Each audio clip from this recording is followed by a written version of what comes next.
O racismo estrutural atravessa as esferas sociais, políticas, econômicas e culturais.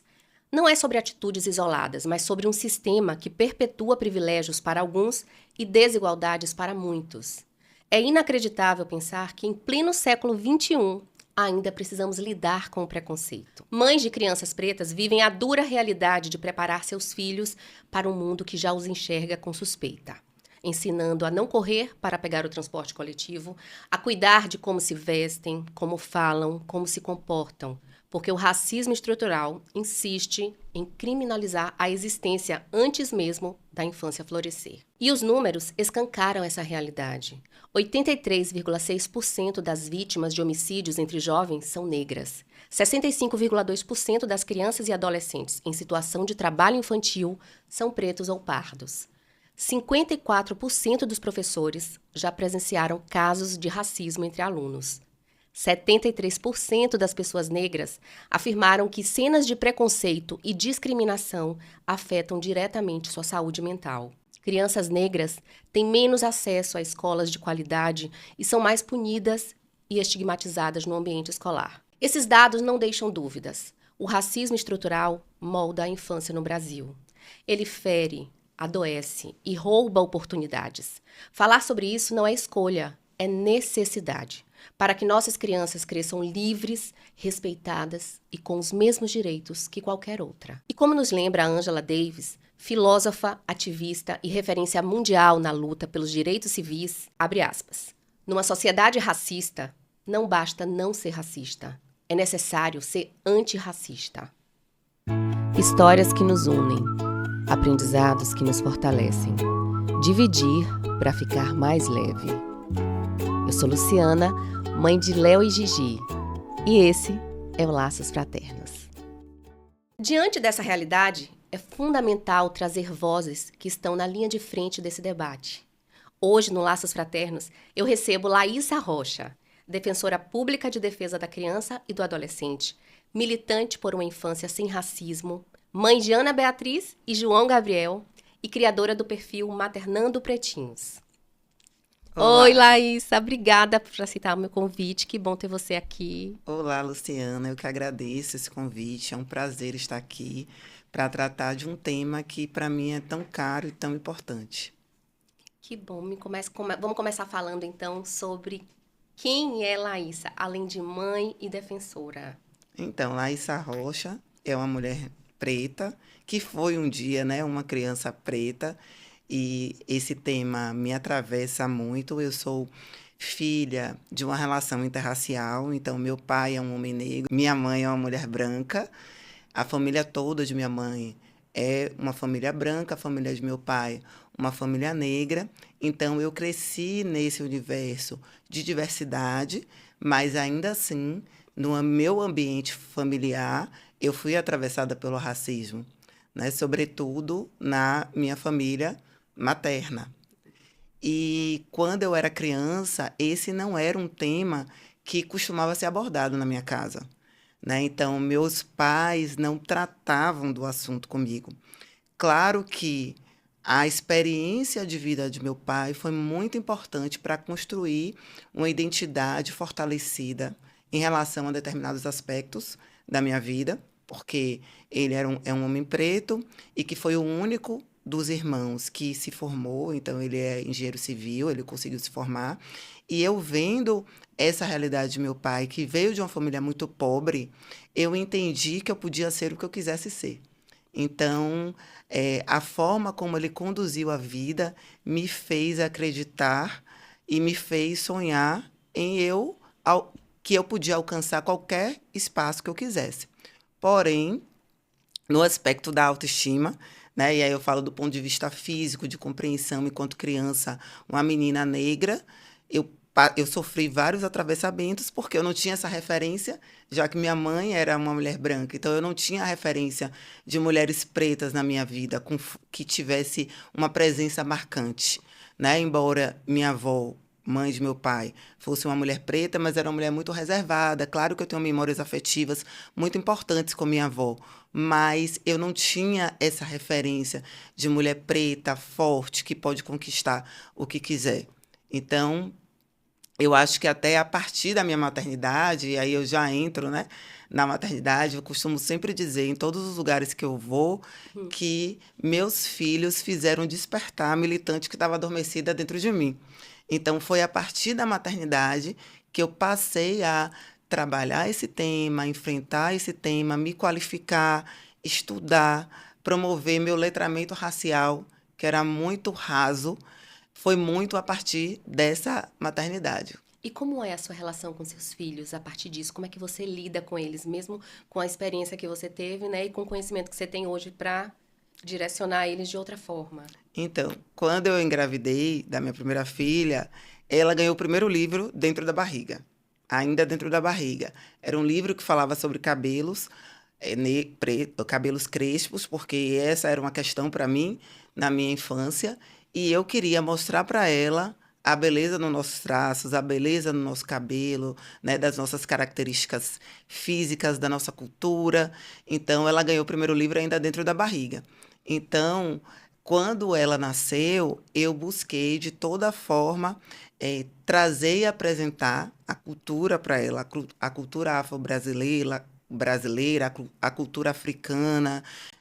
Mostrei para ela a beleza dessa cultura, que é muito invisibilizada ainda na nossa sociedade, a beleza do nosso ser, né? E mostrando que cada um é diferente, né? Cada um tem sua beleza, cada raça, cada etnia. E eu venho trabalhando isso com ela desde que ela nasceu. Depois veio um segundo filho, Sim, que é um menino, João João Gabriel. Gabriel, e eu continuei com esse discurso, com essa linguagem, né? Meu marido, eu sou casada, meu marido também é um homem preto, então nós somos uma família negra, então a gente faz questão de trabalhar todos esses assuntos com os nossos filhos. Justamente. E com relação, assim, a infância sem racismo, como é que a gente pode trabalhar esse tema para conscientizar as pessoas? Luciana, essa pergunta é muito apropriada e é importante dizer o seguinte: muitas pessoas pensam, não, eu não vou tratar desse tema, né, com criança, é um tema muito pesado para tratar com criança, mas a gente tem que pensar o seguinte: a criança ela não está isolada numa ilha. Como na sua fala inicial, você deixou muito evidenciado que o racismo é um sistema de opressão. Ele permeia toda a sociedade. Então, quando a criança nasce, ela nasce nessa sociedade que é estruturalmente racista. Então, rapidamente, ela vai sim apreender essas práticas racistas e ela vai reproduzir essas práticas. Então, segundo estudos, né, de importantes doutrinadoras, pesquisadoras da área de educação, a professora Cida Bento, que trata muito dessa temática, a professora Eliana Cavaleiro, elas falam o seguinte, que desde a primeira infância, as crianças ainda muito pequenas, a partir dos 3 anos, elas já conseguem identificar essas diferenças de raça a partir das características físicas e mais, elas conseguem já fazer uma hierarquização a partir da raça. Então, Imagino. elas conseguem perceber o tratamento que é dado à população negra, né, que é deixar ali essa população subjugada, e a população branca com um certo ar de autoridade. Então, as crianças muito pequenas, elas já percebem essa Desde muito diferença. cedo. Exato. Então, se a família se omite, se a escola se omite, se a gente não traz essa abordagem, e quando eu falo trazer essa abordagem com criança, não é necessariamente falar de racismo, mas é educar essas crianças para as relações étnico-raciais. E a partir disso, é importante demonstrar para as crianças que não existe apenas uma forma de pensar no mundo, nem apenas uma forma de existir no mundo, né? Que a nossa humanidade ela é extremamente plural, né? A gente não pode centrar a educação das nossas crianças, né, no eurocentrismo a partir dali da Europa ou do que nos apresenta dos Estados Unidos e mostrar que existe um enorme continente, né, que é a África, cheio de beleza, cheio de cultura, cheio de diversidade. Então, é importante, né, que essas crianças, desde cedo, elas tenham acesso e possam conviver com pessoas, né? E eu falo principalmente as crianças brancas, elas possam conviver de maneira horizontal com pessoas negras, né? Elas possam, porque muitas vezes essa convivência se dá de maneira desigual, né? Sim. Então elas podem que é preciso apresentar para ela. Para elas, hoje a gente tem uma diversidade de livros com protagonistas negros.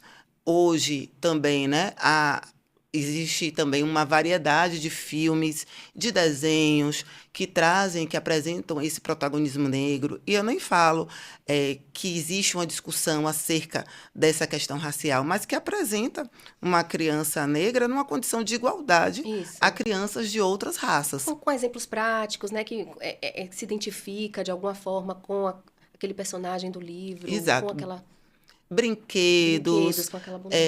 imagens, enfim. Então, é importante que os pais eles apresentem para seus filhos essa pluralidade, essa diversidade da nossa humanidade. Sim, importante. Agora sim, vamos pensar nos aspectos jurídicos. Qual é o papel da Defensoria Pública em casos de racismo contra crianças e adolescentes? Então, o racismo ele é crime. Porém, a Defensoria Pública, ela não atua na área criminal em favor da vítima. Ocorre que nós vamos atuar, e aí eu falo quando a situação já aconteceu, porque a gente vem trabalhando muito com a prevenção e depois eu vou chegar lá. Perfeito.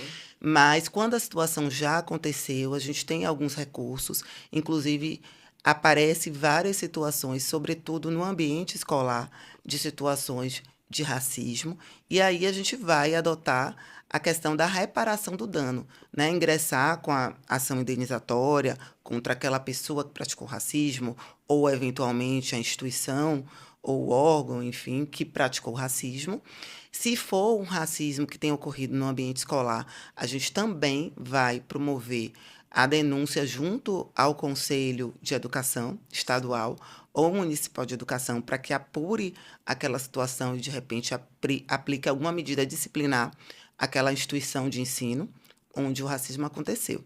Porém, mais importante do que isso, porque a gente não quer que a situação aconteça, né? Sim, Então, claro. mais importante do que isso é trabalhar com a prevenção. Perfeito. E é o que a Defensoria Pública vem fazendo nos últimos anos, especificamente desde 2020, que foi quando a gente lançou a nossa campanha, a nossa ação, um projeto chamado Infância Sem Racismo. Né? A gente queria dar visibilidade ao tema, porque era um tema que não era muito discutido no âmbito do sistema de justiça.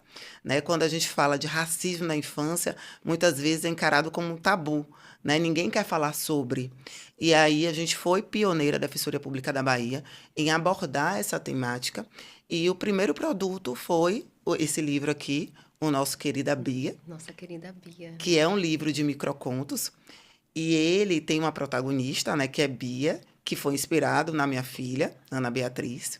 Inclusive, o irmão dela reivindica um livro em favor dele, porque ele fala, cadê o nosso querido Biel? Cadê?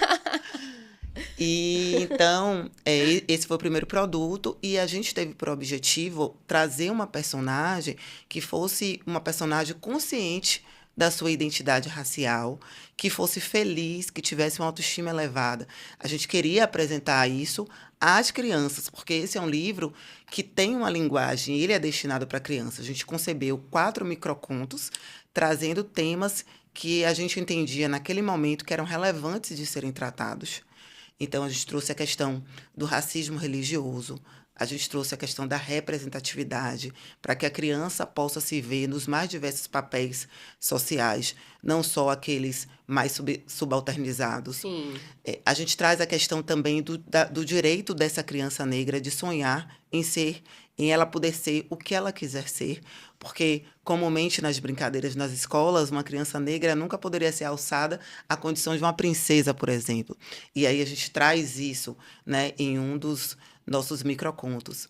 Então, e o que é mais interessante é que a ideia é introduzir a temática, né? Fazer com que a família possa começar a introdução desses temas com a criança ainda muito pequena. Sim. E ao final de cada um desses microcontos, a gente traz indicação de livros, indicação de filmes, para que essa família ou a escola possa aprofundar a temática com essas crianças. Excelente. Além disso, no livro, a gente também dialoga com o adulto, porque a gente apresenta para ele, sim, e se o racismo aconteceu? E se aquela situação daquele microconto ali aconteceu? O que você deve fazer? O que você pode fazer? A quem você pode recorrer?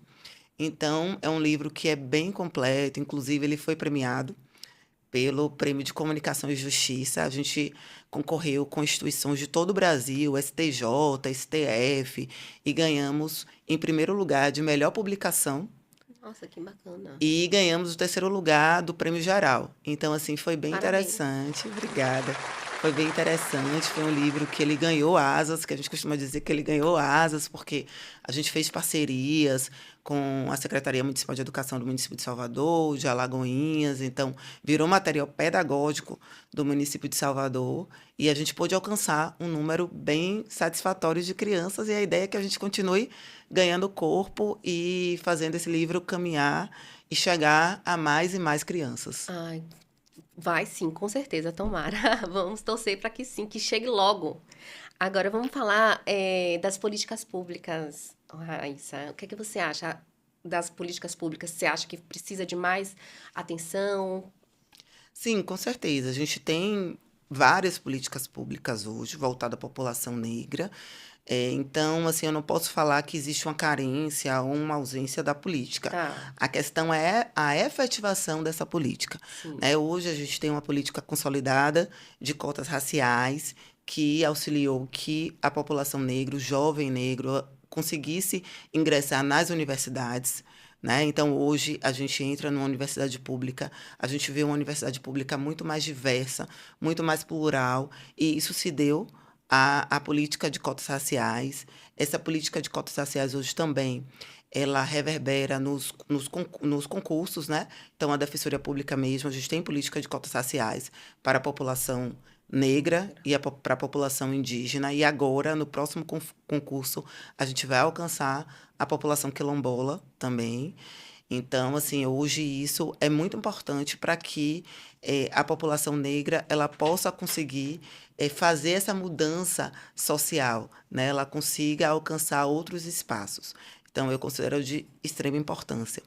Uma outra política que é importante, eu acho que essa menos efetiva, infelizmente, é a política que previu que todas as escolas públicas e privadas oferecessem um ensino obrigatoriamente para as relações étnico-raciais. Então, para que tratasse da cultura africana, afro-brasileira e indígena. Sim. A primeira lei, ela já tem algum tempo, ela já tem 21 anos. A segunda lei também já tem bastante tempo, mas a gente ainda vê como essa política é pouco efetiva, Na infelizmente. prática, né? Na Como na prática, prática. porque muitas escolas equivocadamente pensam que estão aplicando a lei quando na verdade não estão. Elas acreditam que por no mês de abril, por exemplo, eles tratarem da questão dos povos indígenas, dos povos originários, e que no mês de novembro eles virem a tratar sobre a população negra, sobre a cultura africana e afro-brasileira, eles estão aplicando a lei. E, na verdade, eles não estão. Ou então trabalhando de maneira isolada, através de projetos. Essa temática ela precisa perpassar por todas as disciplinas. Ela precisa ser um contínuo ao longo de todo o ano. Ela precisa estar relacionada ao que a escola está oferecendo, ao ambiente escolar, né? As imagens que estão ali nas escolas, né? Os murais, ele traz imagens representando a diversidade da população brasileira. Da mesma forma, os brinquedos, quando a gente fala da educação infantil, eles são brinquedos que são diversos. Da mesma forma, o corpo docente é composto por professores negros também, Sim. ou a gente tem um volume muito grande de professores brancos e as pessoas negras são aquelas auxiliares de classe, ou os agentes de limpeza da escola. Então, todos esses são fatores que são extremamente relevantes e que a gente não pode perder de vista de forma alguma. Então, assim, é preciso que a gente trabalhe, que a gente lute pela implementação dessas leis. Nesse sentido, inclusive, a Defensoria Pública, no ano de 2022, lançou o selo Escola Antirracista, com o objetivo de premiar aquelas escolas que já implementaram a lei. A gente publicou um edital prevendo uma série de requisitos que essa escola precisaria alcançar para conseguir ser premiada com selo excelência, mas a gente também pensou muito naquelas escolas que ainda não oferecem nada, para que a gente conseguisse motivar essas escolas a oferecerem, e aí a gente fez isso através do selo reconhecimento, para que elas começassem a trabalhar com essa pauta que é tão importante. Sim, e no caso das escolas, como é que os professores deveriam agir em caso de um eventual racismo, né, de presenciar? Como é que a gente, não só os professores, mas qualquer pessoa que vivenciar isso, né, e poder direcionar as crianças naquele momento? Primeiro, Lu, é importante reconhecer que o racismo existe e que ele está presente no ambiente escolar. Esse é o primeiro ponto, porque hoje ainda há uma negação muito grande com relação ao racismo no ambiente escolar, em que pese eventualmente a gente veja um caso ou outro explodir aí na grande mídia. Mas esses entendem que isso, o que está chegando na grande mídia é o mínimo do mínimo, Mínimo. porque muitas pessoas sequer são capazes de reconhecer o racismo no ambiente escolar. E aí eu costumo falar muito das formas de racismo que podem acontecer no ambiente escolar e que muitas vezes podem passar desapercebida. Vamos de exemplos Vamos práticos de exemplos.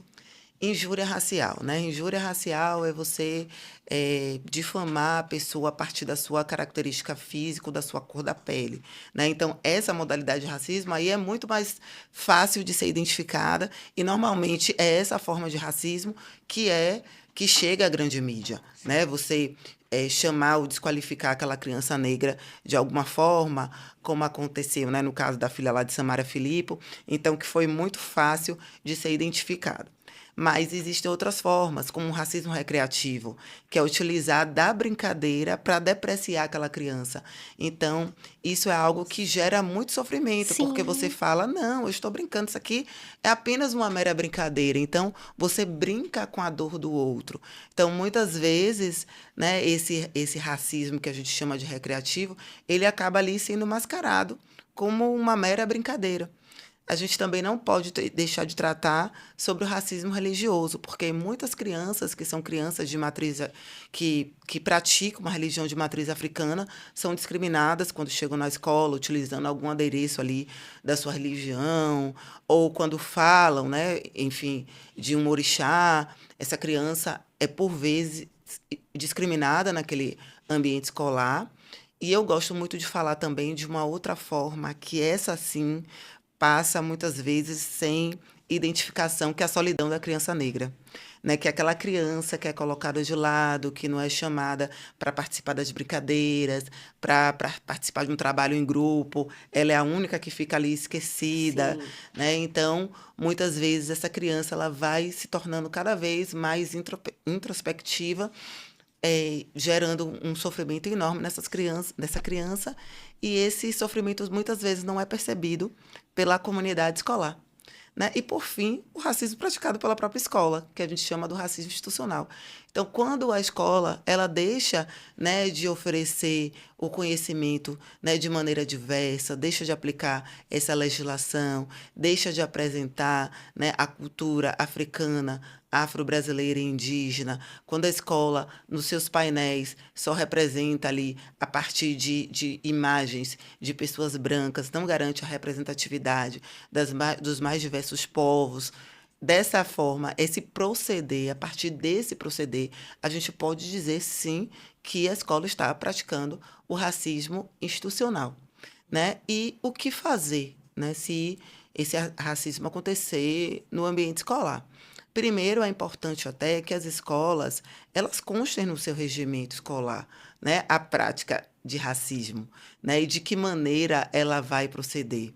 Sim. E muitas vezes determinada postura de simplesmente excluir o aluno, né, que praticou o racismo do ambiente escolar, né, uma expulsão, uma suspensão, isso por si só muitas vezes não vai fazer com que aquela criança mude de postura, né? Sim. Então, eu acredito muito na educação, acredito muito no poder transformador da educação, né? Então, eu acho que é preciso cada vez mais que as escolas invistam na educação antirracista, né? Para que a gente consiga transformar essa realidade. Eu acho que apenas a repressão, claro que muitas vezes se faz necessário, mas apenas a repressão, eu tenho certeza que com a repressão a gente não vai resolver, né? A gente não vai conseguir transformar essa realidade. Então, para mim, a educação é essencial para a transformação da realidade na qual a gente está inserido.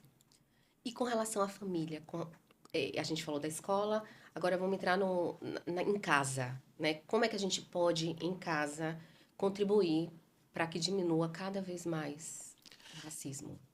O diálogo, acima de tudo, é extremamente relevante, né? A família é o primeiro local social, né, que a criança tem esse contato na sua vida. Então, a família tem papel essencial. Eu, como sou defensora titular de defesa do direito da criança e do adolescente, sempre ressalto, né, que cabe à família, à sociedade, e aí a gente traz a escola dentro da sociedade, e o Estado a proteger crianças e adolescentes.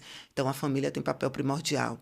E a família, dentro desse papel, com esse papel primordial dela, como eu falei até um pouco antes, é importante que ela apresente a pluralidade, a diversidade, o multiculturalismo, né? Que apresente para seus filhos as diversas possibilidades, que apresentem pessoas negras em papéis de destaque social, né? Que elas possam conhecer pessoas negras em condições, né, de igualdade, que eles possam se relacionar com pessoas negras de maneira horizontal, que o único contato com pessoa negra, né, dessa criança branca não seja a sua babá, né, não seja a pessoa que trabalha na sua casa, que não seja com o porteiro do seu prédio, que ele possa, que essas crianças possam ter contato com outras pessoas nessa posição mais de horizontalidade, que estimule, né, o acesso a livros, que a gente Estimular é trate importante dessa também. diversidade, de brinquedos, de desenhos, enfim. Então, eu acho que é isso, e apresentar para a criança a verdadeira história, porque a história da humanidade muitas vezes é ocultada. Então, até a própria história, né, do período da escravização, da questão da resistência da população negra, né, que não foi um belo dia, no dia 13 de maio, que a princesa Isabel acordou dizendo que vou libertar, né, a população escravizada, que não foi isso que aconteceu. Então, é importante que essas crianças elas tenham acesso à verdadeira história, que elas entendam toda a luta e resistência da população negra em relação a tudo que aconteceu com ela, né? Então, isso é muito importante. Ô, Raíssa, que coisa boa ter você aqui para a gente trazer esse assunto tão necessário. Infelizmente, a gente vai ter que encerrar o programa, mas assim, eu tô super feliz de ter você aqui, de estar podendo trazer esse tema tão relevante para a nossa sociedade, que a gente fale cada vez mais, né? Que a gente desconstrua o passado e que a gente encontre novas formas de respeito, né? Que respeito, acima de tudo, é prioridade. Agradeço o convite. É importante dizer, e eu quero deixar, né, essa mensagem final, que é importante que a gente fomente a construção da identidade de nossas crianças negras através do amor e não da dor. Eu sempre falo isso. Eu acho que é importante que a gente construa essas identidades pelo amor e não pela dor, não pelo racismo, através do racismo. Maravilhosa. Obrigada por estar aqui. Obrigada, eu que agradeço mais uma vez. Uma infância sem racismo é o primeiro passo para uma sociedade mais justa. Falar sobre isso não é opção, é urgência. Só reconhecendo o problema conseguimos transformar realidades. Se essa troca chegou até você, permita que chegue também a outras famílias. Compartilhe esse episódio e ajude a espalhar acolhimento e reflexão. E não esqueça de deixar aquele joinha, assim esse conteúdo alcança ainda mais pessoas que precisam ouvir tantas conversas que precisamos continuar tendo. Você pode ouvir no Spotify, assistir no YouTube e acompanhar tudo lá no nosso Instagram do Laços Fraternos. Nos vemos no próximo encontro. Até lá! Tchau, tchau.